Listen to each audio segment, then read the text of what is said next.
হাসপাতাল আছে, পরিচালনার জন্য জনবলও আছে, আছে কোটি কোটি টাকার প্রযুক্তিও, কিন্তু নেই সন্তোষজনক সেবা। সেবা খাতের ভোগান্তি যে কি জিনিস তা ভুক্তভোগী ভালো করে অনুভব করেন একবার হাসপাতালে গেলে। এই বাস্তবতায় হাজার প্রাণের বিনিময়ে দেশে গণ অভ্যুত্থান হয়েছে, যেখানে স্বাস্থ্য খাতে পরিবর্তনেরও বড় একটি আকাঙ্ক্ষা তৈরি হয়েছে।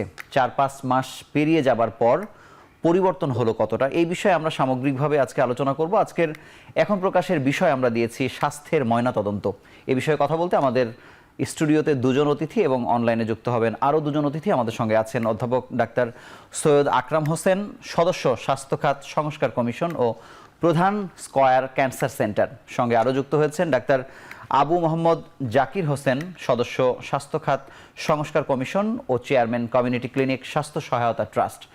অনলাইনে বগুড়া থেকে যুক্ত হয়েছেন অধ্যাপক ডাক্তার মওদুদ হোসেন আলমগীর, সাবেক সভাপতি society of surgeon of Bangladesh ও সাবেক অধ্যক্ষ শহীদ জিয়াউর রহমান মেডিকেল কলেজ।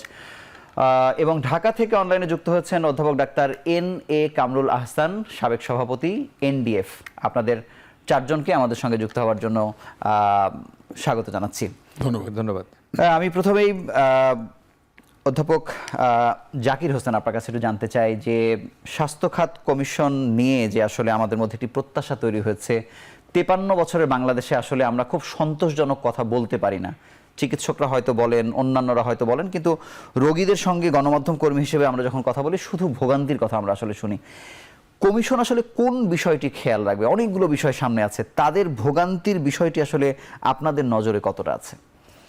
এটা আমরা তো এই স্বাস্থ্য ব্যবস্থাপনার সাথে সংযুক্ত ছিলাম, সম্পৃক্ত ছিলাম লম্বা সময়।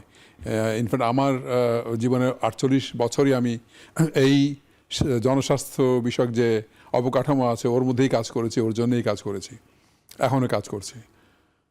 সমস্যাটা কিন্তু আপনার প্রশ্নটা সহজ হলেও উত্তরটা কিন্তু বড় কঠিন, বহুমুখী। জি, এখানে বিভিন্ন জনের বিভিন্ন ধরনের অভিযোগ আছে, তবে আমি এখানে যারা সেবা গ্রহীতা তাদের অভিযোগকে বেশি মূল্য দেব বটে, কারণ ওদের জন্যই কিন্তু প্রতিষ্ঠান, জনগণের সেবার জন্যই এই প্রতিষ্ঠানটা। আমরা যে চিকিৎসক নিয়োগ করছি, নার্স নিয়োগ করছি, প্যারামেডিক নিয়োগ করছি, সবাই সেবা দেবেন। তো সেখানে জনগণ যদি মনে করে তারা সেবা পাচ্ছে না, সেবা আমরা যতই মনে করি না কেন, তারা যদি মনে করি সেবা পাচ্ছে না, তাহলে কিন্তু আমাকে ধরে নিতে হবে তারা সেবা যে পরিমাণে যেভাবে দেওয়ার কথা সেটা আমরা দিতে পারছি না। মানে জনগণের মনের কাছে আমরা পৌঁছাতে পারছি না। মেডিকেলি হয়তো আমরা সেবা দিচ্ছি, কিন্তু মনের কাছে সোশ্যালি আমরা তাদের কাছে যেতে পারছি না। তো এইটা একটা বড় সমস্যা আছে, এবং এটাই শুধু কোয়ালিটির সমস্যা না, এটা সোশ্যালজিক্যাল একটা সমস্যা, এটা আপনার কমিউনিকেশন একটা সমস্যা, এটা জনগণকে বোঝার একটা সমস্যা, আবার জনগণের পক্ষেও চিকিৎসা সেবার যে সেবক তাদেরকে বোঝার একটা সমস্যা। এই যে সমস্যাটা একটা দেয়াল, এইটা ভাঙার ব্যাপারে আমাদের আসলে চিন্তা ভাবনা আছে। এখন দেখা যাক আমরা করতে পারেন আর কি। অধ্যাপক সৈয়দ আকরাম হোসেন, আপনার কাছে জানবো যে অনেকগুলো সমস্যার মধ্যে স্বাস্থ্য খাত সংস্কার কমিশন কোন সমস্যাগুলোকে অগ্রাধিকার দিচ্ছে? আপনাকে ধন্যবাদ। আপনারা জানেন যে 18ই নভেম্বর মন্ত্রিপরিষদ থেকে একটি স্বাস্থ্য খাত সংস্কার কমিশন গঠন করা হয়। এর মধ্যে 3টে জিনিসকে প্রাধান্য দেওয়া হয়। একটা হলো জনমুখী, সহজলভ্য ও সার্বজনীন স্বাস্থ্যসেবা প্রদানের জন্য সুপারিশমালা তৈরি করার জন্য এই কমিশনটি গঠিত হয়েছে। তার মানে এখানে জনমুখী হতে হবে, সার্বজনীন হতে হবে, ইউনিভার্সাল হেলথ কেয়ারের ইস্যু আছে, সার্বজনীনতার দ্বিতীয় হলো যে অ্যাফোর্ডেবল হতে হবে সব কিছু। এখানে ওষুধের বিষয় আছে, স্বাস্থ্য সেবার বিষয় আছে। তো আমরা কিন্তু যেটা নিয়ে ভাবছি, যদি আমার ব্যক্তিগত মত মনে করেন, আসলে কমিশনের পক্ষ থেকে আমি বক্তব্য রাখতে পারছি না। আমার ব্যক্তিগত মত হলো যে আমরা সাধারণত বিশ্ব স্বাস্থ্য সংস্থাকে আমরা মনে করে থাকি যে সেবা প্রদানের ক্ষেত্রে আন্তর্জাতিকভাবে স্বীকৃত একটি প্রতিষ্ঠান, যারা সারা পৃথিবীর স্বাস্থ্য সেবাকে দিক নির্দেশনা দিয়ে থাকে, মানে টেকনিক্যাল গাইডেন্স দিয়ে থাকেন। এটা হলো আন্তর্জাতিকভাবে স্বীকৃত প্রতিষ্ঠান, যেটা কোভিডের সময় দিয়েছিল। এর মধ্যে ওদের 6টা একটা স্ট্যান্ডার্ড, মানে মনে করেন সার্ভিসগুলো কী হবে, প্রাইমারি লেভেলে কী হবে, সেকেন্ডারি কী হবে, টার্সিয়ারি কী হবে, রেফারেল কী হবে, আবার মেডিসিন কীভাবে সহজলভ্য হতে পারে, অথবা গভর্নেন্স বা লিডারশিপগুলো কীভাবে হবে, ফিন্যান্স কী মেকানিজম হবে, মানে আর্থিক সহায়তার জন্য মনে করেন আমাদের জনগণের আউট অফ দ্য পকেট অনেক বেশি পরিমাণ খরচ হচ্ছে, এটা কীভাবে কমানো যেতে পারে, কীভাবে সহায়তা তৈরি করা যেতে পারে, এই সমস্ত বিষয়গুলো কিন্তু এর মধ্যে অন্তর্ভুক্ত। জি, কিন্তু আমাদের আরও দুটো বিষয় আছে, যেটা বর্তমানে আমি যেটা মনে করি সেটা হলো যে আমাদের যেটা আমাদের আরেকটা হলো regulations and protection of health protection মানে নট অনলি প্রিভেনশন, হেলথকে প্রোটেক্ট করা, মানুষকে প্রোটেক্ট করা। তো এই প্রোটেকশনের জন্য ডাব্লিউএইচওর কিন্তু একটা নতুন গাইডলাইনের মতো আসছে, যেটা হলো health in all policies HIAP। তো এটা হলো আন্তর্জাতিকভাবে স্বীকৃত একটা নতুন পন্থা, সেটা মানে ক্রস কাটিং ইস্যুগুলো, যেমন ধরেন আজকে ধরেন তামাকের ব্যবহার হচ্ছে সারা পৃথিবীতে, অনেক তামাক মানুষ খাচ্ছে, কিন্তু এর যদি সরকার ট্যাক্স বসিয়ে দেয়, ওই ট্যাক্স থেকে যে অংশটুকু হবে এটা স্বাস্থ্য খাতে সরাসরি চলে যাবে। এরকমভাবে যেমন আপনার ঢাকা শহরে দূষিত বায়ু আছে, এবং কারণ আমরা জানি যে সারা পৃথিবীতে এটা কিন্তু অন্যতম প্রধান, তাহলে এটা কিভাবে হচ্ছে, এটাকে বন্ধ করার উপায় কী? এটার ফার্স্ট কারণ হলো আমাদের এই যে যানবাহনগুলো কম্বাসশন, সেটার মধ্যে হচ্ছে পেট্রোল বা ডিজেল অন্যান্য ইয়েগুলো, সেগুলো কিন্তু ওখানে কিন্তু আপনার সালফার ডাইঅক্সাইড আছে, ইত্যাদিগুলো আছে, লেড আছে। তো এই জিনিসগুলো কিন্তু বন্ধ করার একটা উপায় আছে। উপায়ের জন্য ওইখানে যেটা হবে, ওইখানেও কিন্তু ট্যাক্স বা ভ্যাট অ্যাপ্লাই করে সেগুলো কিন্তু ডাইরেক্টলি ইয়েতে নিয়ে চলে যাবে। কিন্তু এত ডিটেইলে কি আপনারা যেতে পারবেন কিনা? না, এটা হলো ফিন্যান্সিং মেকানিজমের একটা অংশ। আমরা তো গাইডলাইন তৈরি করব, আমরা জাস্ট ব্যাকগ্রাউন্ড আপনাকে বললাম। আপনাকে ধন্যবাদ। অধ্যাপক মওদুদ, আপনার কাছে একটু জানতে চাই যে আপনি জানেন যে বাংলাদেশের স্বাস্থ্য খাতে বাজেট হচ্ছে খুবই অপ্রতুল, এর মধ্যে একটি বড় অংশ চলে যায় হচ্ছে দুর্নীতিতে।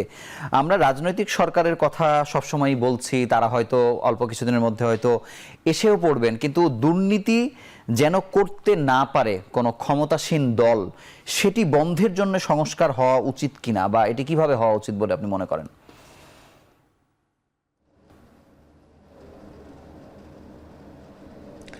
ধন্যবাদ।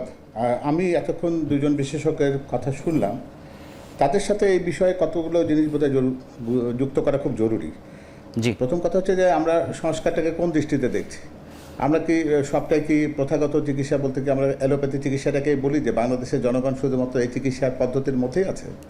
এর বাইরে কিন্তু আমরা যেটাকে অপ্রচলিত বলি, কিংবা অ্যালোপ্যাথি, তার বাইরে হোমিওপ্যাথি, আয়ুর্বেদ, কবিরাজি, এগুলো চিকিৎসা ব্যবস্থাপনাটা কি আমরা এই জনগোষ্ঠীর মধ্যে নিচ্ছি কিনা? কারণ 20 কোটি মানুষের কতজন তার কাছে যায় বা প্রথাগত অ্যালোপ্যাথি চিকিৎসার আওতায় রয়েছে, এটা একটা যেমন বিষয় রয়েছে। আর দ্বিতীয়ত যে কথাটা আপনি বলছেন যে বাংলাদেশে স্বাস্থ্য খাতে বাজেট এখন জিডিপির 0.7% বেশি নয়। এই বাজেট দিয়ে একটা জনগোষ্ঠীর প্রায় 20 কোটি যেখানে মানুষ রয়েছে তাদের প্রত্যাশিত চিকিৎসা দেওয়া কতটুকু সম্ভব, এটা একটা প্রশ্ন। আপনি জানেন যে আমি একটা দলকে প্রতিনিধিত্ব করি, বাংলাদেশ জাতীয়তাবাদী দল। তারা 31 দফা একটা রাষ্ট্র কাঠামো মেরামতের একটা পরিকল্পনা দিয়েছে, যেখানে তারা বলেছে যে এই খাতে তারা বরাদ্দ জিডিপির 5% কম নয় এমনটা করতে চায়। এবং সেখানে আরও কয়েকটা কথা রয়েছে। আপনি যে কথাটি বললেন যে দুর্নীতি আমাদের এই স্বাস্থ্য খাতের অনেকটা জায়গাকে, এটা কিন্তু সব জায়গায় শুধু দুর্নীতি নয়, অদক্ষতাও কিন্তু একটা ধরনের দুর্নীতি। কারণ আমাদের স্বাস্থ্য ব্যবস্থাপনায় কিন্তু পরিকল্পনাটা এমন হয়, বেশিরভাগ ক্ষেত্রে এটা অবকাঠামো এবং যন্ত্রপাতি ক্রয়ের ক্ষেত্রে কিন্তু এই বাজেট বরাদ্দটাকে মোটামুটি কেন্দ্রীভূত করা থাকে।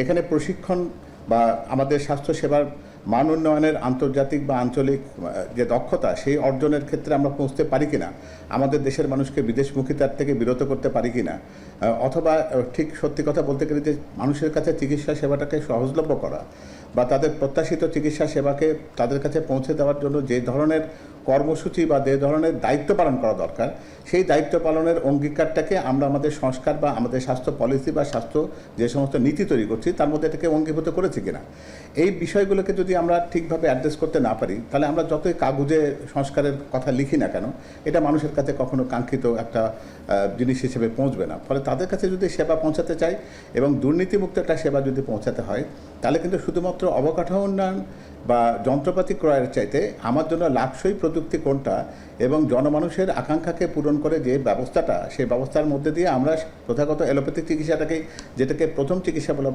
প্রধান চিকিৎসা বলে ভাবছি, তার আওতায় আমরা কতজন মানুষকে আনতে পারবো।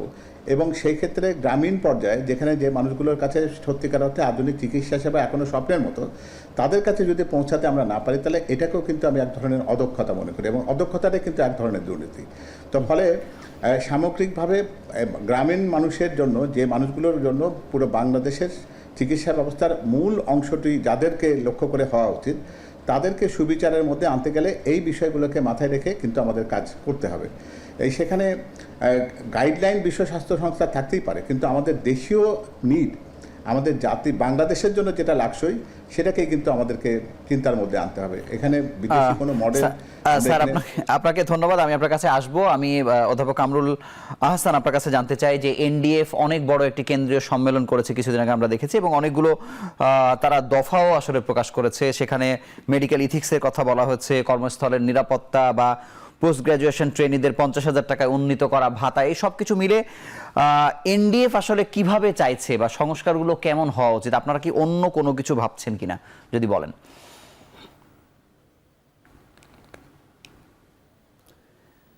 ধন্যবাদ। আসলে সংস্কার দেখতে হলে কোথায় সংস্কার করবেন এটা আগে দেখতে হবে।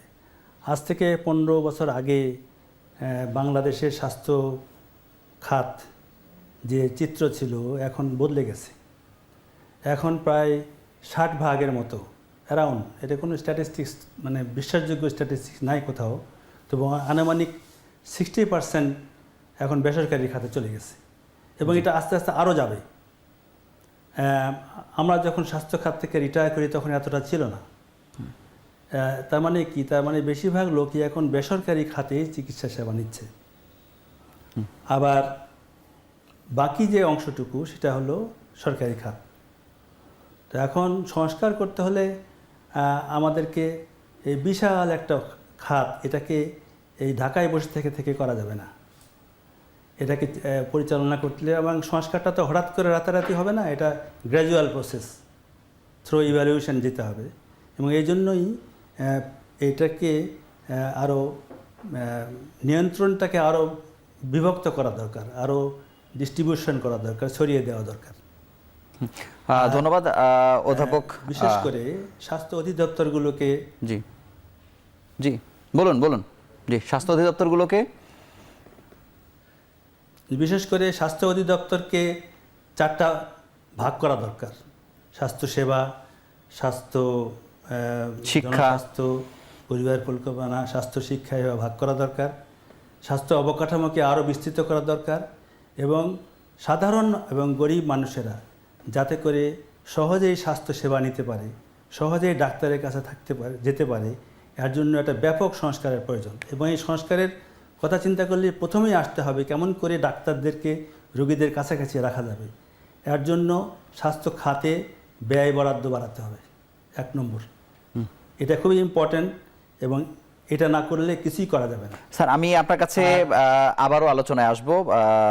ডাক্তার আবু মোহাম্মদ জাকির হোসেন আপনার কাছে জানতে চাই যে কমিশনের প্রতি প্রত্যাশা যেহেতু আমাদের বেশি, কমিশন আসলে যতটুকু সময় পাবে, নির্বাচনের একটি প্রেশার কিন্তু আপনি দেখতে পাচ্ছেন যে বিভিন্ন সময় বলা হচ্ছে যে কত দ্রুত নির্বাচন দেয়া যায়, মানে এই সময়ে আপনারা যা কিছু করে যাবেন, একটি রাজনৈতিক সরকার আসলে এটিকে আবার ফাইলবন্দি হয়ে যাবে কিনা, মানে এমন কোনো মেকানিজম কি আছে যেটির মাধ্যমে আপনারা পরবর্তী সময়েও মানে এটার কার্যকারিতাটা আসলে রেখে যাওয়া বা ছাপ রেখে যাওয়া সম্ভব? আমি তার আগে একটা শুদ্ধি দেই এখানে। আসলে বেসরকারি হাসপাতাল 60% রোগী দেখে, এটা কিন্তু হাসপাতালে যারা রোগী আসে তাদের জন্য। কিন্তু আপনি যদি প্রাথমিক স্বাস্থ্য পরিচর্যা কেন্দ্রে যারা সেবা নিতে আসে সেটা যদি চিন্তা করেন, সেখানে কিন্তু যেমন ধরুন আমার যে কমিউনিটি ক্লিনিকগুলো আছে 15,000, এখানে প্রতিদিন 6 থেকে 7 লক্ষ মানুষ আসে প্রতিদিন। তো সেইটা কিন্তু এই হিসেবের বাইরে, এটা শুধু হাসপাতালের সংখ্যা, এটা আমাদের মনে রাখতে হবে। আচ্ছা, আমরা যেটা করছি, আমাদেরও তো হাত পড়েছে, আমরা এই ব্যবস্থাপনার মধ্যে দিয়ে কাজ করেছি, আমরা সমস্যাগুলো দেখেছি, আমরা অনেক সময় সমাধান দিতে পারিনি, হয়তো পারতাম কিন্তু কোনো কারণে এই সমস্যার সমাধানগুলো গৃহীত হয়নি। এখন আমাদের একটা সুযোগ এসছে, আমরা আমাদের সেই অভিজ্ঞতা এবং জনগণের চাহিদা এবং যারা সেবা প্রদানকারী তাদের সমস্যাগুলো, এগুলো সবগুলো কিন্তু বিচার বিশ্লেষণ করে বিবেচনা করে আমরা এমন একটা জিনিস দেওয়ার চেষ্টা করছি যাতে করে এটা গৃহীত হওয়ার সম্ভাবনা থাকে। এখন কিছু হয়তো সুপারিশ অন্তর্বর্তীকালীন সরকার বাস্তবায়ন করতে পারবেন, কিছু হয়তো একটা গভর্নমেন্ট অর্ডার দিয়ে হয়ে যাবে, বা যদি স্বাস্থ্য অধিদপ্তর অন্যান্য অধিদপ্তর যেগুলো আছে 4-5টা, তারা যদি নিজেদের অর্ডার দেয়, সরকারি অর্ডার, সে অনুযায়ী কিছু কাজ তারা করতে পারবে এখনই। কিছু হয়তো আমাদের আমরা বলি স্ট্যাটিউটরি রেগুলেটরি অর্ডার SRO, সেটার মাধ্যমে করতে হবে আপাতত। পরে হয়তো এগুলোকে সরকার যখন আপনার নির্বাচিত সরকার আসবেন, তারা হয়তো এটাকে পার্লামেন্টে নিয়ে এটাকে পাশ করবেন, যাতে করে এটা একটা সাস্টেনেবল একটা স্ট্র্যাটেজি হয়। এখন এখানে আমি একটা কথা বলি ওনাদের কথার সূত্রে, যে আমাদের সমস্যা শুধু যে সেবার মান সেটা না, সেবার পরিমাণ সেটা আমাদের কথার মধ্যে উঠে এসছে। এবং আমরা আরেকটাকে বলছি ইকুইটেবল, যেখানে যার যতটুকু সেবা দরকার, সবার সব ধরনের সেবা সম পরিমাণের প্রয়োজন হয় না। বিভিন্ন এলাকার মানুষ বিভিন্ন ধরনের সমস্যা থাকে, এগুলো সবগুলোই কিন্তু আমাদের নজর রাখতে হবে। এবং ডক্টর আকরাম অ্যাফোর্ডেবিলিটির কথা বলেছেন, সবাই তো অ্যাফোর্ড করতে পারবে না, তাহলে যারা দরিদ্র তাদের কীভাবে দেব। এবং এই যে আমাদের প্রাতিষ্ঠানিক যে দুর্বলতা আছে, অবকাঠামোগত ব্যবস্থাপনার, আর্থিক এগুলো, তারপরে বিভিন্ন প্রতিষ্ঠানের মধ্যে যে সম্পর্ক বা সম্পর্কহীনতা, দ্বন্দ্ব এবং ডুপ্লিকেশন এবং ইনএফিশিয়েন্সি, একই কাজ দুইজনই করছে। জি, হ্যাঁ, তো এইগুলো অনেকগুলো আমাদের চিন্তা করতে হবে, কিন্তু আমরা চেষ্টা করবো যাতে একটা এমন সমাধান দেওয়া যায়, অল্টারনেটিভ আমরা সমাধান দেবো, যে এটা যদি না হয় তাহলে এটা দেখেন, এভাবে আমরা সমাধান দেওয়ার চেষ্টা করব। ধন্যবাদ। অধ্যাপক সৈয়দ আকরাম, আপনার কাছে জানবো যে আপনি জানেন যে বাংলাদেশ থেকে কত সংখ্যক মানুষ আসলে দেশের বাইরে সেবা নিতে যায়, বিশেষ করে ভারতে যায়। আমরা এবার দেখলাম যে এই ভিসা জটিলতা বা বন্ধের কারণে অন্তত অর্ধেক রোগী আসলে কমে গেছে, যারা যেতে পারছেন না। কোভিডের সময় আসলে আমরা দেখেছি এই যে মাঝে মাঝেই যে আমাদের কাছে একটি সুযোগ আসে যে আমরা কিভাবে আসলে আমাদের দেশের মানুষের সেবা বাংলাদেশে বসে আসলে নিশ্চিত করতে পারি, মানে এই সুযোগটা আমরা কেন নিতে পারি না? এটি করার জন্য আসলে আমরা কি করতে পারি? নাকি আমরা আসলে রেশিওতে ভাগ করবো যে ঠিক আছে আপনি আগে ইন্ডিয়া যেতেন, এখন আপনি নেপালে যান, অথবা আপনি হচ্ছে থাইল্যান্ডে যান, মানে নাকি সেটার উপরে আসলে আমরা সন্তুষ্ট থাকবো? আপনি একটি বিষয় জেনে থাকবেন যে বাংলাদেশের মেডিকেল কলেজ থেকে পাশ করে গিয়ে নেপালে ন্যাশনাল ট্রান্সপ্লান্ট সেন্টার পর্যন্ত করা হয়েছে। একই সেন্টারে কত কিছু হচ্ছে, কিন্তু আমরা ওইরকম একটা সেন্টার তৈরি করতে পারি না। আমি এক্সাম্পল হিসেবে আপনাকে বলছি। এক্ষেত্রে এই রোগীদের কে নিয়ে আসলে আমাদের পরিকল্পনা কি, আমরা এই সুযোগটা কিভাবে নিতে পারি? ধন্যবাদ আপনাকে। আমি শুধু জাকির স্যারের সাথে একটা শব্দ যোগ করতে চাই, সেটা হলো আমাদের কমিশনের একটা পরিকল্পনা আছে যে রাজনৈতিক দলদের সাথে কথা বলা, এবং আমরা যে রিকমেন্ডেশনসগুলো তৈরি করব সেগুলো তাদের সাথে শেয়ার করা। কারণ আপনি যথার্থই বলেছেন যে কমিশন এবং এখানে যারা বিজ্ঞ উপস্থিত আছেন, অতিথিরা আছেন, তারাও কিন্তু এই কথাটাই পরিষ্কার। কারণ হচ্ছে কি, আমরা একটা রিকমেন্ডেশন দিলেই তো হলো না। আমাদের এই রিকমেন্ডেশন যদি আগামী দিন যারা সরকারে আসবে বা নির্বাচিত সরকার হবেন, তারা যদি রিসিভ না করেন এবং তারা যদি এটার সাথে কাছাকাছি না থাকেন, তাহলে তো ওই জিনিসগুলো আমাদের তৈরি করে কোনো লাভ নেই। সেক্ষেত্রে আমাদের দায়িত্ব হলো যে আমরা এই সমস্ত রিকমেন্ডেশন তৈরি করার পরে আমরা তাদের সাথে শেয়ার করব, আলাপ করব, এবং তাদেরও পরামর্শ থাকলে সেটাও আমরা গ্রহণ করব। এটা একটা অংশ। আর বিদেশমুখীদের কথা তো আপনি জানেন, বিভিন্ন সময় এটা যে রিপোর্টগুলো আসছে, এর মধ্যে একটা বড় ইস্যু হলো যে যতগুলো রোগী দেশের বাইরে যাচ্ছে, এবং কিডনি ট্রান্সপ্লান্টেশনের কথা বললেন, লিভার ট্রান্সপ্লান্টেশন, ক্যান্সারের পেশেন্ট, আর একটা ইনফার্টিলিটি, এই রোগীগুলোই কিন্তু বাংলাদেশ থেকে এই মুহূর্তে বেশি যাচ্ছে। তো এখন এই রোগীগুলোকে আমাদের এটাই সুযোগ।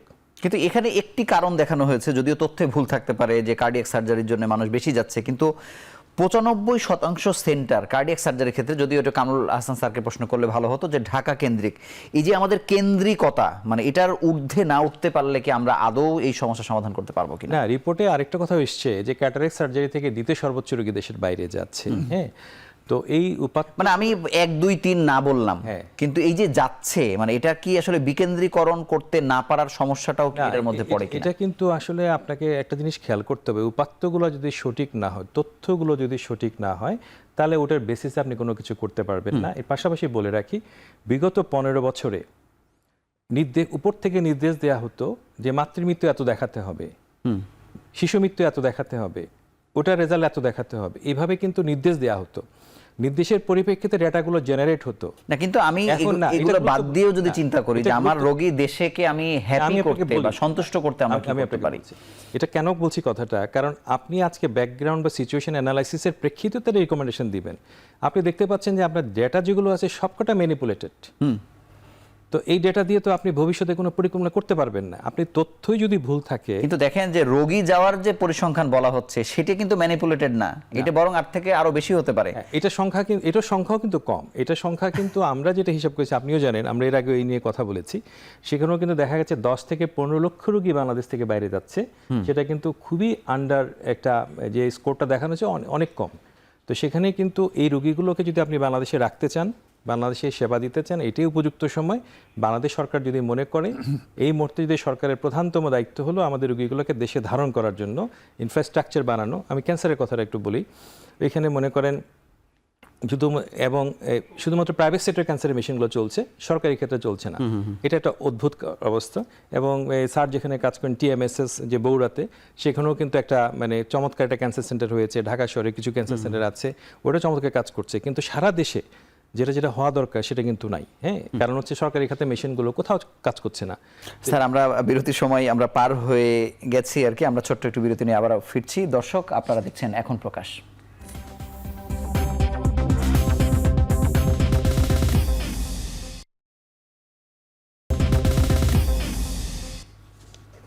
ফিরে এলাম বিরতির পর। আপনারা দেখছেন এখন প্রকাশ।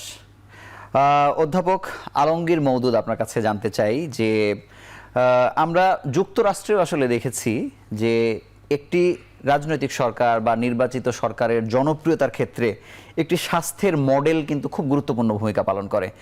বাংলাদেশে আসলে যত সরকার এসেছে এবং প্রস্থান করেছে, মানে স্বাস্থ্য খাতকে জনপ্রিয় করার ক্ষেত্রে কোনো ধরনের মেকানিজম বা কোনো ধরনের মডেল বা ইশতেহারে অগ্রাধিকার ভিত্তিতে স্বাস্থ্য খাতকে গুরুত্ব দিয়ে এমন কোনো প্রস্তাবনা দেয়া, এগুলো আসলে আমরা দেখতে পাই না। বিএনপি এবারের ইশতেহারে মানে এমন কোনো চমক বা এমন কোনো নতুন কিছু কি স্বাস্থ্য খাতকে সামনে আসলে নিয়ে আসবে কিনা, আপনি কি মনে করেন?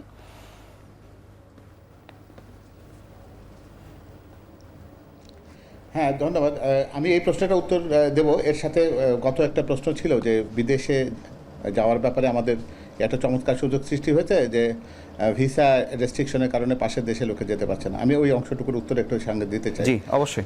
প্রথম কথা হচ্ছে যে বিএনপি কিন্তু ইতিমধ্যেই তার রাষ্ট্র কাঠামো মেরামতের 31 দফা একটা কর্মসূচি দিয়েছে। ওর মধ্যে 26 নম্বর দফাতে পরিষ্কারভাবে স্বাস্থ্য খাত সম্পর্কে সবচাইতে বেশি কিন্তু লেখা হয়েছে যে সবার জন্য স্বাস্থ্য, এটি হচ্ছে তার মূল প্রতিপাদ্য বিষয়। এবং যেখানে একটা কথা উঠে এসেছে, এটা বাজেট বরাদ্দ জিডিপির 5% নিচে হবে না। আর একটা যেটা আছে সেখানে শিক্ষা, গবেষণা এবং একই সাথে উচ্চতর প্রশিক্ষণের ব্যাপারটি এই চিকিৎসার মধ্যে অন্তর্ভুক্ত করা হয়েছে। যেটা ম্যানিফেস্টো বলছেন বা যেটাকে অঙ্গীকার বলা হচ্ছে সেটার মধ্যে আছে।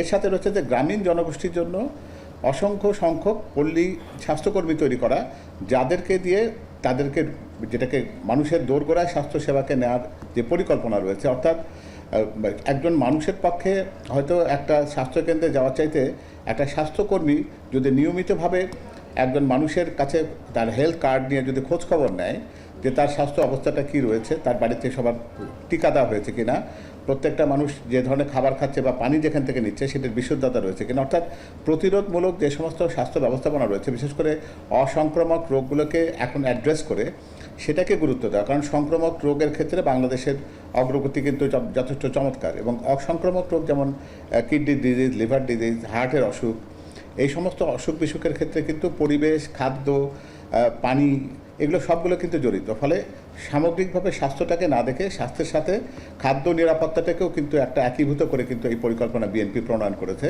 এবং আগামীতে যদি বিএনপি রাষ্ট্র পরিচালনার দায়িত্ব পায় জনগণের প্রত্যাশা অনুযায়ী, তাহলে এই ক্ষেত্রগুলোকে সুপরিকল্পিতভাবে একটা জায়গা দেওয়া হবে, আপনি নিশ্চিত থাকতে পারেন এই ব্যাপারে।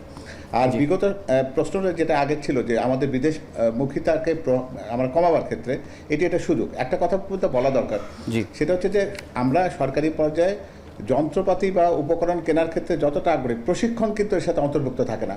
বাংলাদেশে যে ল্যাপারোস্কোপিক সার্জারি হয়, আপনি জেনে অবাক হবেন, সরকারিভাবে একজনকেও কিন্তু সার্টিফিকেশন করা হয়নি। সরকার এই ধরনের মেশিন কিনেছে কিন্তু তার প্রশিক্ষণের জন্য কোনো প্রতিষ্ঠান গড়ে তোলেনি। একজন প্রাইমারি শিক্ষক কিংবা ডাক বিভাগ বলেন বা আপনি যদি প্রশাসন বলেন, ফরেন সার্ভিস বলেন, পুলিশ বলেন, প্রত্যেকের জন্য কিন্তু প্রশিক্ষণ একাডেমি রয়েছে। চিকিৎসকদের জন্য কিন্তু এই ধরনের কোনো প্রশিক্ষণের ব্যবস্থাপনা নেই। এবং একই সাথে নার্সিং সেবাটাকে আমরা কখনোই গুরুত্ব দিইনি। একটা চিকিৎসার ক্ষেত্রে নার্সিং সেবার গুরুত্ব অপরিসীম। আমরা প্যারামেডিক্সকে ইমপ্রুভ করিনি।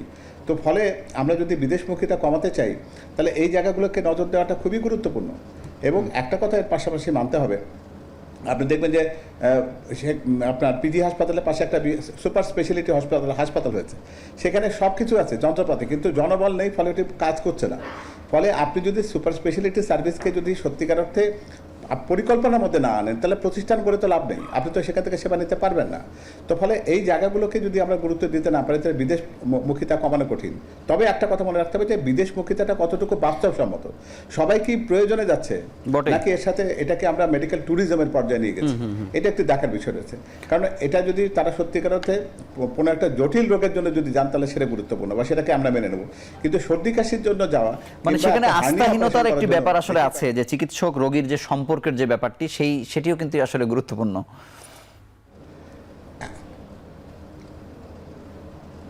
না, সেটা ঠিক, আমি সেটাকে মানি, সেই জায়গায় ইমপ্রুভমেন্টের যথেষ্ট প্রয়োজন রয়েছে। তবে একটা কথা কি জানেন, যে মেডিকেল চিকিৎসার ক্ষেত্রে এক দেশ থেকে আরেক দেশে যায়, এটা কিন্তু গ্লোবাল টেন্ডেন্সি। আমেরিকানরা কিন্তু চিকিৎসার আকুপাংচার করতে চায়না যায়, চায়নাতেও কিন্তু দেখবেন যে নন ট্রেডিশনাল ট্রিটমেন্ট, আয়ুর্বেদের চিকিৎসা, ওদের হার্বাল মেডিসিন, সেগুলো জনপ্রিয়। তো ফলে এই প্রবণতাটার সবটাই যে যৌক্তিক থাকে সবসময় না, এটা মানুষের একটা প্রবণতার মধ্যে আছে যে আমাদের দেশে যাতে অন্য জায়গায় যাব।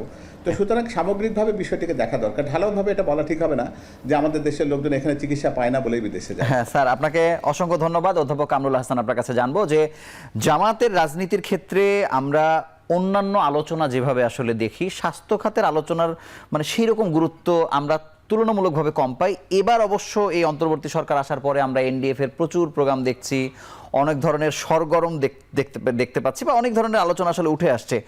সেক্ষেত্রে এই যে বিএনপি যেমন 31 দফার কথা আসলে বলছে, আপনাদের কোনো নির্বাচনী ইশতেহার বা দফাতে স্বাস্থ্য খাতকে আসলে গুরুত্ব পাচ্ছে কিনা? বিএনপির ক্ষেত্রে যদিও 26 নম্বরের কথা বলা হচ্ছে, যেটি আমাদের কাছে আসলে খুব স্বস্তির বিষয় না, এটি হয়তো দফা হিসেবে আরও আগে আসতে পারতো। জামাতের ক্ষেত্রে আসলে এটি কী রকম, বা আপনারা কোনো দফা আসলে দিবেন কিনা, আপনার কাছে জানতে চাই অধ্যাপক কামরুল হাসান।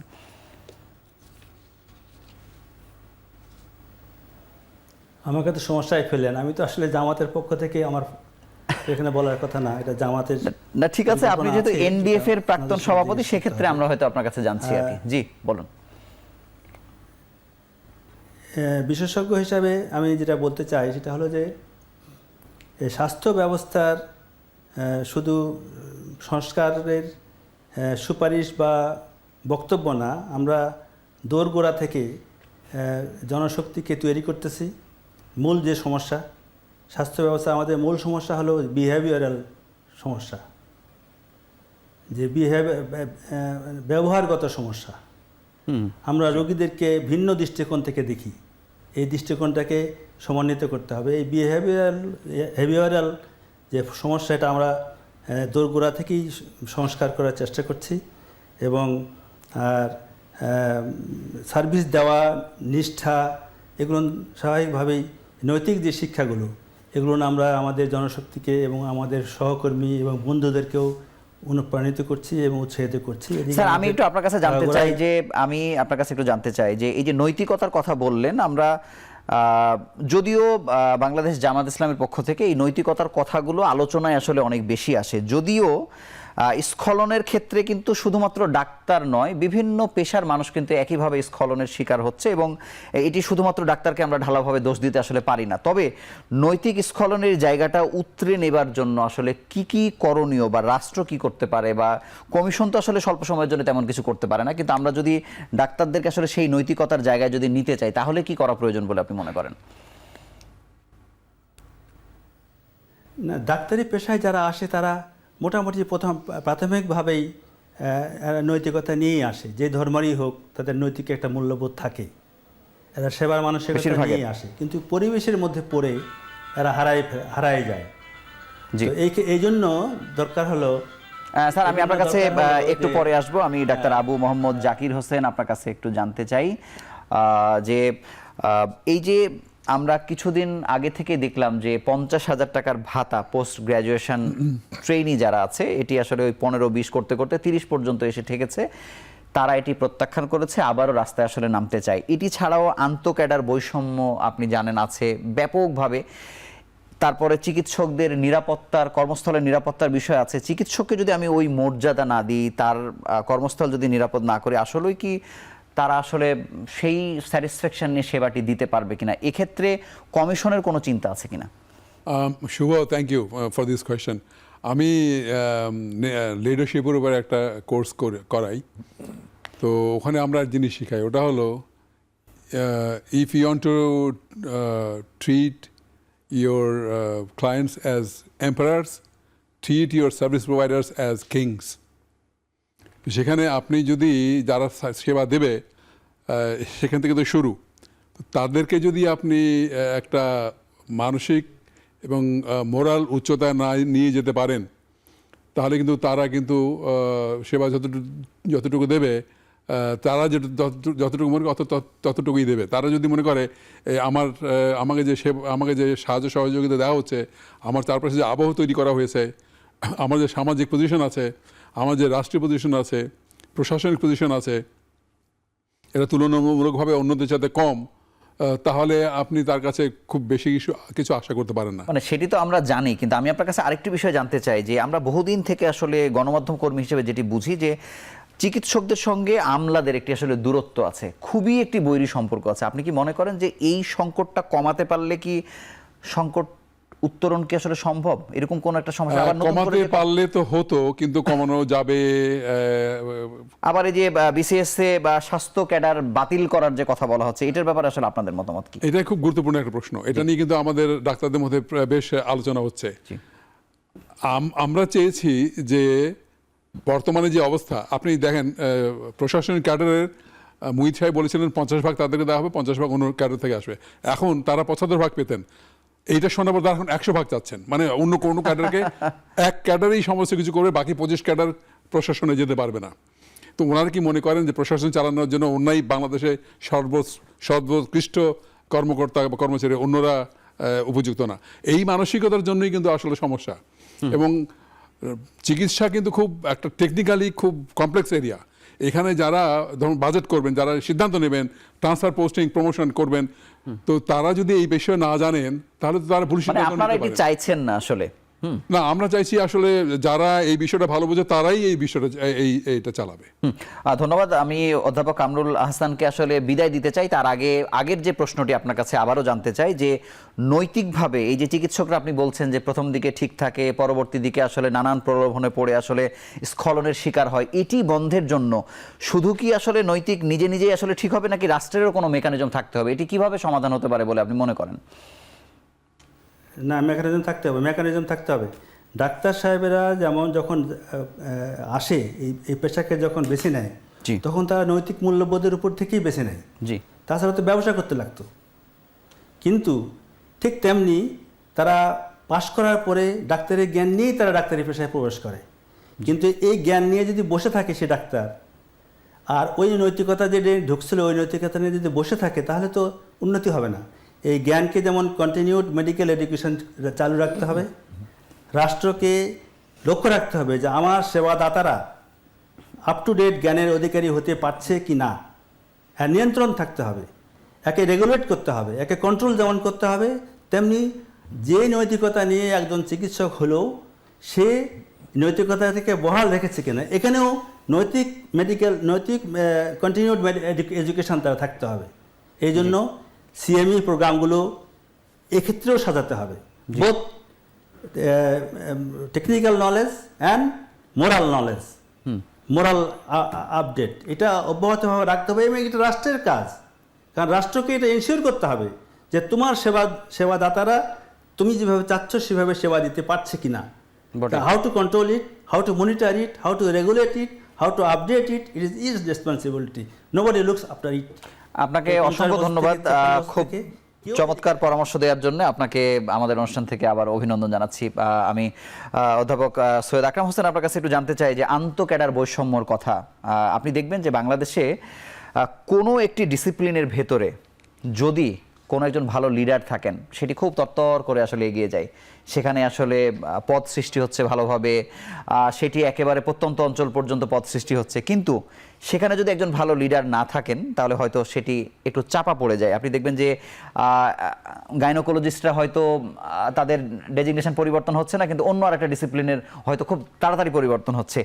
এই জায়গাতে আসলে স্বস্তির জন্য সবাই যেন একই স্পৃহা নিয়ে কাজ করতে পারে, কি করা যেতে পারে? আপনাকে ধন্যবাদ। আমি আমার আসলে পুরনো কোশ্চেনটার একটু উত্তর দিয়ে নিতে চাই খুব সংক্ষেপে।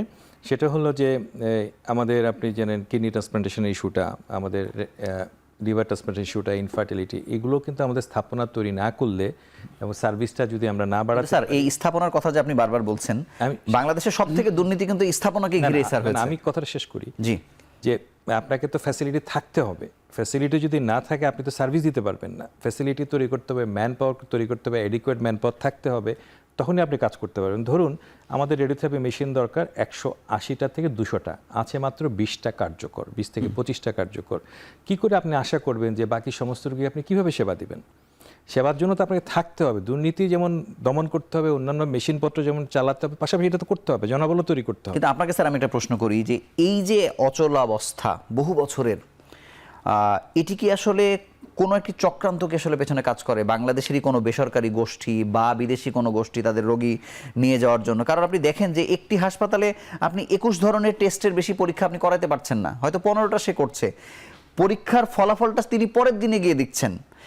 তারপরে দেখা যাচ্ছে যে একজন টেকনিশিয়ানকে দিয়ে টেকনোলজিস্টের কাজ করা হচ্ছে, একই রুমে স্যাম্পল নেওয়া হচ্ছে, নানা ধরনের বিশৃঙ্খলা। আবার দেখা যাচ্ছে যে আমি নিজে, আমাদের এখন টেলিভিশনের পক্ষ থেকে 32টা জেলাতে আমরা সফর করেছি, প্রত্যেকটা জায়গাতে 40 থেকে 50% পর্যন্ত জনবল ফাঁকা। এই জনবল ফাঁকা থাকার পরও স্বাস্থ্য বিভাগ কেন এগুলো পূরণ করতে পারে না? না, সেটা তো ঠিকই। শুধু যে এইটা বলছেন তা না, আমাদের একটা ন্যাশনাল ল্যাবরেটরি আছে, ল্যাবরেটরি সার্ভিস আছে। আমরা ইচ্ছা করলে কিন্তু ল্যাবরেটরি সার্ভিস দিয়েও কিন্তু এই জিনিসগুলোকে মান নিয়ন্ত্রণ করতে পারি। এই ল্যাবরেটরি সার্ভিস শাখা কিন্তু সারা বাংলাদেশে হতে পারে। জি, এই সুযোগগুলো কিন্তু আমাদের আছে, আপনাকে তো থাকতে হবে। একটা হচ্ছে হতে পারে, আর আরেকটা হচ্ছে যে যারা মান রক্ষা করতে পারছে না, আপনি 9,500 প্রতিষ্ঠানকে আপনি লাইসেন্স দিয়ে বসে আছেন, একটা শুধু শাটার টানা আছে, লেখা আছে যে নিবন্ধিত পরীক্ষা নিরীক্ষার সেন্টার, সেগুলোকে কেন আমরা বন্ধ করতে পারছি না? উত্তর দিচ্ছি, কারণ আমাদের এই কম্বিনেশনের মধ্যে ডেফিনেটলি এই ধরনের জিনিস প্রত্যাশা করি যে থাকবে। সেগুলো হবে এই টোটাল জিনিসগুলোকে রেগুলেট করা, যে শুধুমাত্র ডায়াগনস্টিক না, যত সার্ভিসেস দিবে বাংলাদেশে, ইভেন মনে করেন আমি যে সেবাটা দিব, একজন পেশেন্টকে যে সেবাটা দিচ্ছি সেটা মানসম্মত হচ্ছে কিনা, সেটা ইন্টারন্যাশনাল গাইডলাইন হচ্ছে কিনা। এখন দেখা যাচ্ছে একজন ডাক্তার আমি একরকম দিচ্ছি, আরেকজন আরেক রকম দিচ্ছে, এটা হতে পারবে না। প্রত্যেক ডাক্তারকে একটা ইন্টারন্যাশনাল বা স্ট্যান্ডার্ড বাংলাদেশের জন্য যদি বাংলাদেশের মতো করে হয়, সেই গাইডলাইনকে ফলো করতে হবে, যে হার্নিয়া অপারেশন এভাবে করতে হবে, সবাইকে এইভাবেই করতে হবে। সেটা 10 রকম ভাবে করতে পারবে না যদি না সেটা আন্তর্জাতিক। কিন্তু এটা দেখভাল করার জন্য যে জনবলের দরকার সেটিও তো আসলে নাই, সেটা নাই।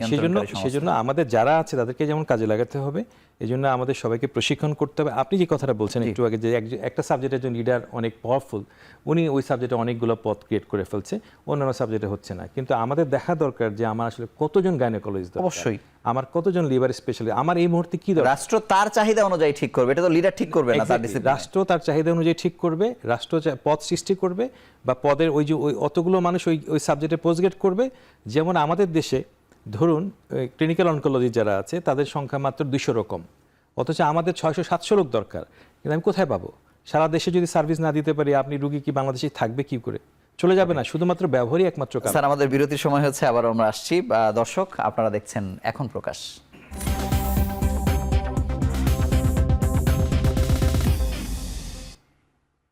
আবারও ফিরে এলাম বিরতির পর, আপনারা দেখছেন এখন প্রকাশ। অধ্যাপক ডাক্তার আবু মোহাম্মদ জাকির হোসেন, আপনার কাছে আবারও জানতে চাই যে আমাদের আলোচনার মূলেই আসলে ছিল স্বাস্থ্য খাত সংস্কার। এই যে স্বাস্থ্য খাত সংস্কার যে হচ্ছে, বা কমিশন যে আসলে কাজ শুরু করেছে, প্রধান উপদেষ্টা বা উপদেষ্টা পরিষদ, মানে তাদের একটা শ্বেতপত্রকে ঘিরে তাদের যে অপেক্ষা, বা অন্যান্য কমিশন, সেগুলো নিয়ে আসলে যত চিন্তা, স্বাস্থ্য কি আসলে ততটা গুরুত্ব উপদেষ্টা পরিষদের পক্ষ থেকে পাচ্ছে কিনা, বা আপনাদেরকে কোনো টাইম লাইন দিয়ে দেওয়া হয়েছে কিনা যে আপনারা এটি কবে আসলে প্রকাশ করবেন, বা কি গাইডলাইন দিবেন? আমাদের 3 মাস সময় দেওয়া হয়েছে। এখন কতখানি অগ্রগণ্যতা ওনারা দিচ্ছেন সেটা আসলে আমার পক্ষে জানার সম্ভাবনা, হয়তো আমাদের চেয়ারম্যান জানতে পারেন, কিন্তু আমি ওনাদের কথা বলছি না। আমার এই 48 বছর অভিজ্ঞতা হলো একটা জিনিস হলো যে স্বাস্থ্য কখনোই রাজনীতিবিদদের কাছে অগ্রগণ্য না। তারা এটা বোঝেন না যে স্বাস্থ্যে যদি ইনভেস্ট করা হয় তাহলে এইটার যে রিটার্নটা অনেক বেশি। এবং এটা ওই দলের ইমেজের রিটার্নও আছে, দলেরও হবে এবং বাংলাদেশের জাতীয় উন্নয়নের জন্য কিন্তু ভালো স্বাস্থ্য দরকার, মানে মানসিক এবং শারীরিক দুইটাই দরকার। এইটা কিন্তু আসলে সে অনুযায়ী ইনভেস্ট করা হয় না। আপনার 5% ইনভেস্ট করা হবে জিডিপির বলা হচ্ছে, করতে পারলে ভালো, কিন্তু আপনি 0.7% জিডিপি দিয়ে, যেখানে আমেরিকাতে 16% দেওয়া হয়, ইউরোপে 12-13% দেওয়া হয়, খোদ এই আপনার আশেপাশের দেশগুলোতে মালদ্বীপে, ভুটানে 8-9% জিডিপির দেওয়া হয়। আমরা এখানে কি করে তাহলে এইভাবে আশা করি? এক তো দুর্নীতিতে কিছু খেয়ে যাচ্ছে, তারপর আপনি টাকাই তো কম দিচ্ছেন। জনবল যেটা দরকার, বিশ্ব স্বাস্থ্য সংস্থার হিসাব মতে আপনার প্রায় 95,000 ডাক্তার দরকার, 2.5 লাখ নার্স দরকার, 4.5 লাখ প্যারামেডিক দরকার। তো আমি ওইগুলো আমার কই? আমি মানে আমার তেল নাই, নুন নেই, মশলা নেই, মচমচে খাবার চাচ্ছি, এটা তো হবে না। আমি ডাক্তারদেরকে, তারা ফেরেশতা না, বটে, তাদেরও নীতিবোধের এখানে একটা প্রশ্ন আছে। কিন্তু তারপরে আমাদের যে সামগ্রিক যে চিন্তা ভাবনা, আমাদের বাজেট অ্যালোকেশন, কোথায় আমরা কোথায় বেশি দেবো, কোথায় কম দেবো, এই জিনিসগুলো তো সেই জনবল নিয়োগ দেওয়ার ব্যাপারে তো আমরা আসলে একটা থোক বরাদ্দ দিই, মানুষকে বুঝায় যে আমরা ডাক্তার নিয়োগ দিলাম এত হাজার কোভিড উপলক্ষে বা এত দিলাম, কিন্তু পরের লেয়ারের কাজগুলো কিন্তু আমরা আসলে করি না। যেমন এই যে গণমাধ্যমে যে একটি তথ্য এসেছে যে 53% মানুষ আসলে দেশের বাইরে পরীক্ষা করাতে যায়, আমি ধরে নিলাম এটা ভুলও, কিন্তু এই পরীক্ষা করাতে যাওয়ার প্রবণতাটাও তো আসলে তৈরি হচ্ছে, কারণ আপনি পরীক্ষা সরকারি হাসপাতালে করাতে পারছেন না। না, এটা হলো আমাদের আসলে ওই যে যেটা মানের প্রশ্ন করছি, জি, মান আমাদের মান নিয়ে প্রশ্ন। মান নিয়ে, তাহলে মান উন্নত করতে গেলে আমার কি করতে হবে? মান শুধু একটা আর্থিক বরাদ্দের উপর নির্ভর করে না, তার সাথে সাথে মানটা যে নিশ্চিত হচ্ছে সেটা সুপারভিশন মনিটরিং করতে হবে। ওই জায়গাটা আমাদের দুর্বল। সুপারভিশন মনিটরিং এর জন্য আমাদের কোনো টাকা পয়সাই রাখা হয় না, এবং এই জন্য আমরা তো হচ্ছে যে একটা পাহাড় সমান একটি খাতকে আসলে একটা ছোট্ট বালুকণা দিয়ে আসলে নিয়ন্ত্রণ করতে চাই, এবং এটি আমার কাছে মনে হয় যে এটি ইচ্ছাকৃতভাবে অনেক সময় করা হয়, যেন আসলে ফাঁক ফোকর দিয়ে বের হয়ে যেতে পারে। অধ্যাপক সৈয়দ আকরাম হোসেন, আপনার কাছে জানবো যে এই যে সংস্কার, স্বাস্থ্যখাত সংস্কারের সদস্য হিসেবে আপনারা যে দায়িত্ব পালন করছেন, নিশ্চয়ই এটি কেউ খোঁজ খবর রাখুক বা না রাখুক, আপনারা তো একটা রেসপন্সিবিলিটি অবশ্যই ফিল করেন। কি রেখে যেতে পারবেন বলে মনে হয়? এই প্রত্যাশা বা এই একটা স্বস্তি অস্বস্তির ব্যাপার ভেতরে কাজ করে কিনা? আপনি জানেন যে আমরা এখানে স্বাস্থ্য খাত সংস্কার কমিশনের দাবি তুলে অনেক অনুষ্ঠান করেছি। জি, এটা আমি ধন্যবাদ জানাই যে এই সরকারকে যে তারা স্বাস্থ্য খাত সংস্কার কমিশন শেষে হলো করেছেন, তার মানে এটা তারা গুরুত্ব দিয়েছেন। এটা আমাদের নৈতিক দায়িত্ব, পবিত্র দায়িত্ব, জনগণের জন্য, জনগণের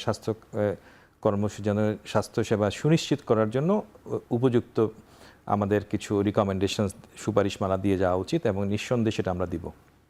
কিন্তু আমাদের যে কথাগুলো স্যার বলছিলেন যে আমাদের অ্যাকচুয়ালি জিডিপির 0.7% যে কথাটা বলা হয়, এটা হলো শুধুমাত্র 38,000 কোটি টাকা সরকার যেটা বরাদ্দ করে সেটা। কিন্তু যদি জিডিপি যেটাকে বলা, জিডিপি সবসময় সরকারি বেসরকারি সব টাকা মিলে জিডিপি গ্রস ডোমেস্টিক প্রোডাক্ট যে কথাটা বলে, সেখানে কিন্তু অ্যারাউন্ড 2% হলো টোটাল টাকাটা, এটা আউট অফ দ্য পকেট টাকা সহ, এবং বেসরকারি খাতও কিন্তু এর মধ্যে ধরা হয়নি। তার মানে সব কিছু মিলে জিডিপি। এইখানে বাংলাদেশে আমরা চেষ্টা করব সকল সেবাকে একটা কাঠামোভুক্ত করা, এবং দায়বদ্ধতা, অ্যাকাউন্টেবিলিটি, ট্রান্সপারেন্সি, ই গভর্নেন্স, এবং যে কথাটা আর্থিক দুর্নীতি, ফিনান্সিয়াল যে ইস্যুগুলো আছে, ডেফিনেটলি সেগুলোকে সলভ করা। আমরা নিঃসন্দেহে চাই বাংলাদেশ স্বল্প মেয়াদে কী করতে পারে, মধ্যমেয়াদে কী, দীর্ঘমেয়াদীতে কী করতে পারে, এই সমস্ত পরিকল্পনা বা সুপারিশমালা অবশ্যই আমরা চেষ্টা করব প্রণয়ন করার জন্য। এবং আমরা চাইব এই সরকার কিছু প্রণয়ন চেষ্টা করুক, যারা ভবিষ্যতে দায়িত্বে আসবেন তারাও যেন বাংলাদেশকে অতীতের মতো দুর্নীতি থেকে কীভাবে মুক্ত করা যায় সেটা ডেফিনেটলি ই গভর্নেন্স, ই ফাইন্যান্সিংগুলো আমরা চালু করতে চাই। আমরা বলি রিয়েল টাইম অর্থ হলো যে আপনি মনে করেন খাগড়াছড়িতে আজকে হেলথ ফিনান্স যে অফিসার যে টাকাটা করলো, ওইটাও কিন্তু ঢাকার সাথে সাথে রিপোর্ট হয়ে যাবে। আমাদের ওষুধের দাম কিন্তু কমানো দরকার। আপনি জানেন যে প্রত্যেকটা রুগী যখন খরচ করে তার 1/3 কিন্তু ওষুধে, যেখানে সরকারি বরাদ্দ মাত্র 40%। এসেনশিয়াল ড্রাগের লিস্ট বাড়ানো দরকার, যাতে করে স্বল্প পয়সায় মানুষ যাতে এই ওষুধ কিনতে পারে, এই সেবাটা যাতে করে স্বল্প পয়সায় হয়। এই জন্য অবশ্যই ফিন্যান্সিং মেকানিজম থাকতে হবে। সেটা আমরা যে বললাম যে আপনার সাপ্লিমেন্টাল ইন্স্যুরেন্সের কথা বললাম, যে বিভিন্ন জায়গা থেকে টাকাটা কিন্তু সরকারি খাতে আসতে হবে। সরকার কিন্তু দরিদ্র, আবার যাদের টাকা পয়সা নেই তাদেরকে এই সাপোর্টটা দিতে পারে। আপনাকে অসংখ্য ধন্যবাদ, এবং আপনাকেও অভিনন্দন জানাচ্ছি আমাদের সঙ্গে যুক্ত হবার জন্য। আমরা যেমন আজকে দেখলাম যে একটি রাজনৈতিক দলের 31 দফা সুপারিশমালার 26 নম্বরে গিয়ে স্বাস্থ্য খাত মানে এই স্বাস্থ্য খাত যদি যতদিন পর্যন্ত এটি 5 নম্বরে না আসবে বা 10-এর আগে না আসবে, আমরা কিন্তু আসলে প্রত্যাশা করতে পারি না আসলে দেশ বদলে যাওয়ার যে কথা, আমরা যত কথাই আসলে বলি না কেন, আমাদের আসলে রাজনীতির যে অগ্রাধিকার সেই জায়গায় বা নির্বাচনী ইশতেহারে অবশ্যই স্বাস্থ্যকে আসতে হবে। চেষ্টা করে যাচ্ছেন স্বাস্থ্য খাত সংস্কার কমিশনের সদস্য যারা, কিন্তু এটি যদি রাজনৈতিক নেতৃবৃন্দ যদি এটি অন্তর দিয়ে উপলব্ধি না করেন, তাহলে আসলে এই দেশের স্বাস্থ্য খাত যদি না বদলায়, তাহলে দেশের ওভারঅল যে উন্নতি সেটি আসলে থমকে যাবে এবং আগের মতোই থাকবে বলে আমরা মনে করি। তো এই ছিল আজকের মতো। আগামী পর্বে আবারও নতুন কোনো বিষয় নিয়ে হাজির হব। সেই সময় পর্যন্ত ভালো থাকুন, সুস্থ থাকুন।